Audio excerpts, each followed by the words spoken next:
नमस्कार दोस्तों। स्वागत है आपका चैनल थिंकपीडिया में फ्रॉम स्नेह चिल्ड्रन हॉस्पिटल। आज इस वीडियो में हम बच्चों में कैंसर के बारे में थोड़ी सी मैं जानकारी आपको देना चाहूँगा।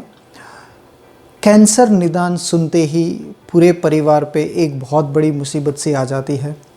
जो साइकोलॉजिकल ट्रॉमा पेरेंट्स फेस करते हैं वो हम देख रहे हैं कि बहुत ही ये पेनफुल टाइम होता है पेरेंट्स के लिए। पिछले एक साल में हमने अराउंड 15 बच्चों को कीमोथेरेपी दी, जिसमें से ज़्यादातर बच्चों को खून का कैंसर था। कुछ एक बच्चे को आँख का कैंसर जिसको रेटिनाब्लास्टोमा बोलते हैं, उनकी ट्रीटमेंट अभी भी 3 बच्चों की चल रही है। ऑपरेशंस हुए हैं।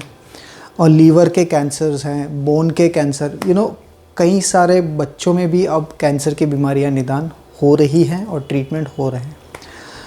बीमारी बड़ी है लेकिन फ़ाइट करने पे हम बच्चे की जान बचा सकते हैं। एज एन आईसीयू स्पेशलिस्ट हमने पिछले कई सालों में ये देखा है कि अगर ट्रीटमेंट अच्छे से हो जाए तो कई बच्चे आज कैंसर मुक्त हैं और and they are living their normal life. इस वीडियो में मैं आपको थोड़ी सी चीज़ें बताना चाहूँगा कि अगर आपके घर में या आपके पहचान में कहीं पे बच्चों को कैंसर है तो घर पे क्या ध्यान रखना चाहिए, कि उसकी क्या डूज़ एंड डोंट्स है, कुछ मिस्टेक्स जो आपको अवॉइड करनी चाहिए, वो मैं ब्रीफली इस वीडियो में आपको बताना चाहूँगा। ये जो है वो सारी चीज़ें आपको आपके कैंसर के स्पेशलिस्ट एज वेल एज़ जो आईसीयू टीम आपके साथ है वो रेगुलरली आपको बताते ही होंगे, लेकिन फिर भी मैंने सोचा कि क्यों ना ये एक वीडियो में अपने जो स्नेह ऐप जो हमने रिसेंटली लॉन्च किया है, जो अभी गूगल प्ले स्टोर पे अवेलेबल है एंड iOS पे सुन आएगा, तो इस वीडियो में हम उस बारे में थोड़ा सा ब्रीफ में डिस्कस करेंगे। जब भी बच्चे की कीमोथेरेपी चालू होती है तो उसके रोग के सामने लड़ने की ताकत काफ़ी कम हो जाती है। इसलिए आपको ख़ास ध्यान रखना है कि बच्चे को इन्फेक्शन ना लगे, क्योंकि कई कारण होते हैं जो अगर बच्चे को इन्फेक्शन लगा तो वो उनकी लड़ने की ताकत कम हो जाती है। जैसे उनके WBC काउंट्स कम होते हैं, उनके सारे ऑर्गन्स ऑलरेडी थोड़े कमज़ोर होते हैं। तो इन्फेक्शन ना लगे इसके लिए first and foremost hand hygiene, घर पे भी आप ज़रूर हाथ बराबर धोएं, आपके एज वेल एज़ पेशेंट के। स्टेरिलियम या हैंड सैनिटाइज़र हमेशा यूज़ करें। बच्चे को छूने से पहले, खिलाने से पहले, उसका यूरिन या स्टूल साफ़ करने के बाद इन सारे टाइम जैसे अस्पताल में आप केयर रखते हैं वैसे ही ध्यान घर पे भी आपको रखनी होती है। मिनिमम लोग आए उसके कांटेक्ट में उसका खास ध्यान रखें, उसको लेके कोई ऐसी जगह पे ना जाए जहाँ पे देयर इज़ ओवर क्राउडिंग या ऐसा है। इनको भी बच्चे इन्फेक्शन बहुत जल्दी कैच कर लेते हैं, तो ये प्लीज़ ध्यान रखें। हमने देखा है कि कई बार कीमोथेरेपी हम स्टार्ट करते हैं फिर घर पे फंक्शन रखते हैं कि चलो बच्चे को निदान हो गया, ट्रीटमेंट हो गई, क्योंकि आफ्टर सम टाइम बच्चा एकदम नॉर्मल लगता है, लेकिन फिर भी अंदर दवाइयाँ जो चल रही होती है वो अपना काम कर रही होती है। तो ऐसे परिस्थिति में ये गलतियाँ बिल्कुल ना करें। खाने में भी आपको डाइट में ख़ास समझाया गया होगा कि स्टेराइल डाइट कैसे देनी होती है। न्यूट्रोपेनिक केयर में बॉइल्ड चीज़ें ज़्यादातर जो देनी होती है, वेजिटेबल्स, रॉ फूड्स, वो सब अवॉइड करना होता है। हेल्दी न्यूट्रिशियस डाइट भी ज़रूरी है। तो ये सारी चीज़ें भी आपको ध्यान रखनी है। उसके सिवा अगर रूटीन वैक्सीनेशंस हैं वो आप कीमोथेरेपी के दरमियान, क्योंकि दवाइयाँ वो इम्यूनिटी सप्रेस करती हैं तो वो आप नहीं दे पाते हैं, तो वो डबल एज हो जाता है, आपको और ज़्यादा ध्यान रखनी पड़ती है बच्चों की। तो ये था जो केयर आपको रखनी है। उनकी क्लीनिंग है, डेली आपको बच्चे को क्लीन करना है, बात करें या स्पंज करें, बच्चे को एकदम क्लीन रखें। कई बार इन बच्चों के ऑपरेशंस हुए होते हैं तो इवन ऑपरेटिव साइट्स का भी ध्यान आपको रखना होता है कि कहीं वहीं पे भी वहाँ पे कोई इन्फेक्शन ना लगे इनिशियल टाइम पे। तो ये सारी चीज़ें इन्फेक्शन प्रिवेंट करना बहुत ज़रूरी है। दूसरा, मैंने आपको न्यूट्रिशन के बारे में बताया कि बहुत ज़रूरी है कि उनको हम सप्लीमेंट करें हेल्दी स्टेराइल डाइट से, कि जिससे उनको इसकी वजह से इन्फेक्शन ना हो। एक बच्चा था ल्यूकेमिया का, मैं जानता हूँ कि उसको देवर फ्रॉम पेरीफेरी, गांव से थे और उन्होंने गाय का दूध वगैरह निकाल के डायरेक्ट बच्ची का पीती थी समझाने के बावजूद भी, और फिर उसकी वजह से बच्ची काफ़ी तकलीफ़ में गई थी। तो ये प्लीज़ ना करें।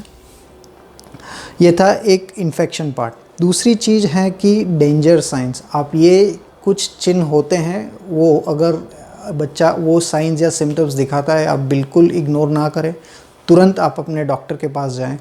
और बुखार आना दूसरे बच्चों में हम ही फ़ोन पे बोलते हैं कि आप मत आइए, दिखाने की ज़रूरत नहीं है, पहले 1-2 दिन वेट ही करना होता है। लेकिन कैंसर के पेशेंट में जो फेब्राइल न्यूट्रोपिनिया, कई बार कम काउंट्स की वजह से अगर इन्फेक्शन होता है तो उसको तुरंत ट्रीट करना पड़ता है, नहीं तो वो फैल बहुत जल्दी जाता है और फिर कई बार बच्चों की जान तक जा सकती है। तो अगर बुखार, पहला बुखार पे ही आप अपने ऑन्कोलॉजिस्ट को एज वेल एज जो भी आपके पीडियाट्रिशियन या आईसीयू टीम इन्वॉल्व है उनको रिंग करें और उनको बताएं। मोस्टली आपको वो बुलाएंगे, कल्चर लेंगे और नर्स में एंटीबायोटिक स्टार्ट करेंगे। तो मेक श्योर बुखार पे आप ज़रूर ध्यान दें। दूसरी चीज़, अगर बच्चा सुस्त पड़ रहा है, पेशाब कम कर रहा है, कहीं से खून गिर रहा है, क्योंकि दवाइयों से बोन मेरो सप्रेशन होता है, प्लेटलेट करके जो कण है वो भी कम हो जाते हैं और ब्लीडिंग का रिस्क बढ़ जाता है। तो अगर कोई ऐसी जगह पे ब्लीड हो रही है जिससे वो प्रोफ्यूज़ ब्लीडिंग की वजह से जो कॉम्प्लिकेशंस वो हो सकते हैं, तो तुरंत आप डॉक्टर के पास जाइए। वो उसको ट्रीट करना बहुत ज़रूरी है। At times it can be life threatening, even जान भी जा सकती है। कॉन्स्टिपेशन ना हो, इसके लिए भी आपको ध्यान रखना है कि बच्चे को कई बार ब्लीडिंग या वो कम प्लेटलेट की वजह से अगर हार्ड स्टूल हो रहा है तो रेक्टल ब्लीड भी हो सकता है। सो इन शॉर्ट, ब्लीडिंग होने के चांस भी बच्चों में बहुत ज़्यादा हैं। दूसरे डेंजर साइंस लाइक खींच आना, खाना बिल्कुल बंद कर देना, पेशाब कम हो जाना, ऐसा कुछ भी होता है तो आप तुरंत डॉक्टर को इन्फॉर्म कीजिए और तुरंत बच्चे को हॉस्पिटल में लेके जाइए। ये डेंजर साइंस के बाद जैसे मैंने पहले आपको इन्फेक्शन प्रिवेंशन बताया, दूसरी चीज़ मैंने आपको बताया इसके न्यूट्रिशन पे और या खाने में क्या देना है, दोनों चीज़ nutrition wise as well as infection ना हो। और तीसरी ये डेंजर साइंस। चौथी मेडिकेशंस, आपको जो दवाइयाँ समझाई जाती है उसको क्रॉस चेक करें।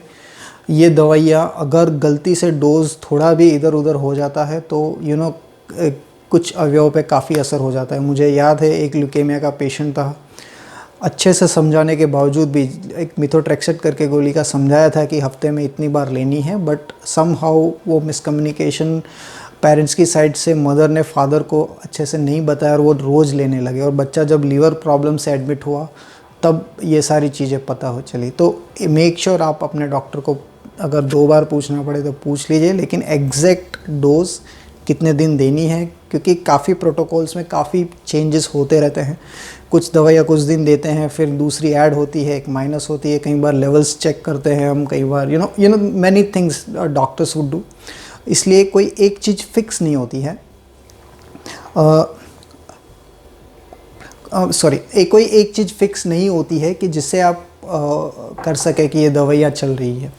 तो ये भी बहुत ध्यान रखें। और अगर कुछ भी आपको इसके रिलेटेड सपोर्ट, कैंसर के बारे में कुछ भी हो, जानकारी चाहिए, आप स्नेह चिल्ड्रन हॉस्पिटल के ऐप में आप मैसेज कर सकते हैं। Will definitely answer it as soon as possible. And मायूस मत होइए, पॉजिटिव रहिए। काफ़ी बच्चे हैं जिनसे आप कैंसर फ्री हैं, तो ये लड़ाई लड़नी है और साथ में लड़नी है। Thank you so much. Thank you for watching this video. I hope this helps to the parents who have kids with the cancer. Thank you so much.